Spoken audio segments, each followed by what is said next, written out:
ایک نوجوان اپنی تعلیم مکمل کرنے کے بعد نوکری کی تلاش میں تھا، لیکن وہ اپنے بوڑھے باپ کی معمولی باتوں اور نصیحتوں سے اکثر چڑ جاتا تھا۔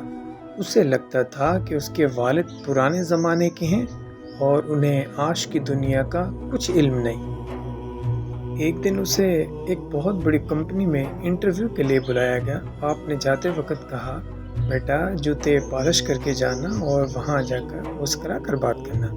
بیٹے نے حسب عادت ایک کان سے سنا اور دوسرے سے نکال دیا، مگر پھر خیال آیا کہ چلو بات مان لیتا ہوں۔ انٹرویو کے دوران مینیجر نے اس سے پوچھا، کیا آپ نے کبھی اپنے والد کے جوتے صاف کیے ہیں یا ان کے ہاتھ بٹائے ہیں؟ نوجوان نے حیرانی سے کہا، نہیں، میرے والد تو ہمیشہ یہی چاہتے تھے کہ میں صرف پڑھائی کروں۔ مینیجر نے کہا، آپ گھر جائیں، اپنے والد کے پاؤں دھوئیں اور کل دوبارہ میرے پاس آنا۔ نوجوان گھر گیا اور اپنے باپ کے پاؤں دھونے لگا۔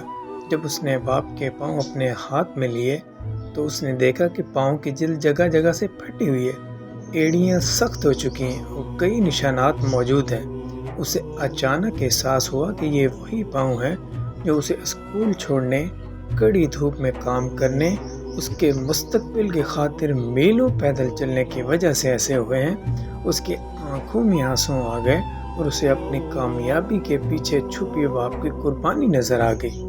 اگلے دن وہ مینیجر کے پاس گیا تو اس کی آنکھوں میں ایک الگ ہی چمک اور عاجزی تھی۔ مینیجر نے مسکرا کر کہا، تمہیں نوکری مل گئی ہے، میں صرف یہ دیکھنا چاہتا تھا، کیا تم ان ہاتھوں اور پاؤں کی قدر جانتے ہو جنہوں نے تمہیں یہاں تک پہنچایا ہے؟